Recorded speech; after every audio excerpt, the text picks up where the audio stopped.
नमस्कार। माली समाचार हिंदी में आपका स्वागत है। मैं दिनेश माली। कौन है देश के 91वें सीजेआई? संजीव खन्ना। ईवीएम और बैलेट पेपर पर सुना था ऐतिहासिक फैसला। आइए जानते हैं विस्तार से। जस्टिस संजीव खन्ना ने सोमवार को देश के 51वें मुख्य न्यायाधीश के तौर पर शपथ ग्रहण की। राष्ट्रपति द्रौपदी मुर्मू ने राष्ट्रपति भवन में उन्हें पद एवं गोपनीयता की शपथ दिलाई। जस्टिस खन्ना का कार्यकाल 13 मई 2025 तक रहेगा। दिल्ली के प्रतिष्ठित परिवार से ताल्लुक रखने वाले जस्टिस संजीव खन्ना तीसरी पीढ़ी के वकील हैं। उन्होंने न्यायाधीश बनने से पहले अपने करियर की शुरुआत 1983 में 30 हजारी कोर्ट में वकीलात की प्रैक्टिस के साथ की। उन्होंने दिल्ली हाईकोर्ट में भी वकालत की और अब अगले 6 माह तक देश के मुख्य न्यायाधीश की कुर्सी संभालेंगे। जस्टिस खन्ना का जन्म 14 मई 1960 को दिल्ली में हुआ था और लॉ की पढ़ाई उन्होंने डीयू के कैंपस लॉ सेंटर से की। उन्हें 2004 में राजधानी क्षेत्र दिल्ली के स्थायी वकील सिविल के रूप में नियुक्ति मिली और 2005 में दिल्ली हाईकोर्ट में एडहॉक जज बने। बाद में उन्हें स्थायी जज नियुक्त कर दिया गया। उन्होंने दिल्ली हाईकोर्ट में अतिरिक्त लोक अभियोजक और न्याय मित्र के तौर पर कई आपराधिक मामलों में बहस की। आयकर विभाग के वरिष्ठ स्थायी वकील के तौर पर भी उनका कार्यकाल लंबा रहा। आइए जानते हैं जस्टिस खन्ना की प्राथमिकता क्या है।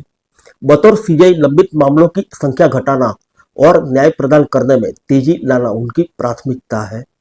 वह दिल्ली हाईकोर्ट के वरिष्ठ न्यायाधीश रहे।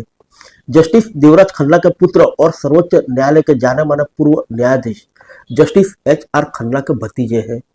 उनके चाचा जस्टिस HR खन्ना 1976 में आपातकाल के दौरान एडीएम जबलपुर मामले में असहमतिपूर्ण फैसला लिखने के बाद इस्तीफा देकर सुर्खियों में रहे थे। जस्टिस खन्ना को 18 जनवरी 2019 को कॉलेजियम की सिफारिश पर सुप्रीम कोर्ट में एलिवेट किया गया। सुप्रीम कोर्ट आने के बाद वे 17 जून 2023 से 25 दिसंबर 2023 तक supreme court legal service committee के अध्यक्ष रहे। अभी नेशनल लीगल सर्विस अथॉरिटी कार्यकारी अध्यक्ष और नेशनल जुडिशरी एकेडमी भोपाल के गवर्निंग काउंसिल मेंबर हैं। वह अगले साल 13 मई को सेवानिवृत्त होंगे। सुप्रीम कोर्ट के न्यायाधीश रहते वह कई ऐतिहासिक फैसला का हिस्सा रहे।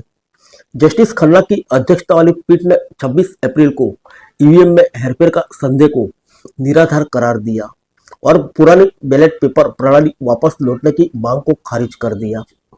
जस्टिस खन्ना 5 न्यायाधीशों की उस पीठ का हिस्सा थे जिसने संविधान के अनुच्छेद 370 को निरस्त करने के केंद्र के 2019 के फैसले को बरकरार रखा।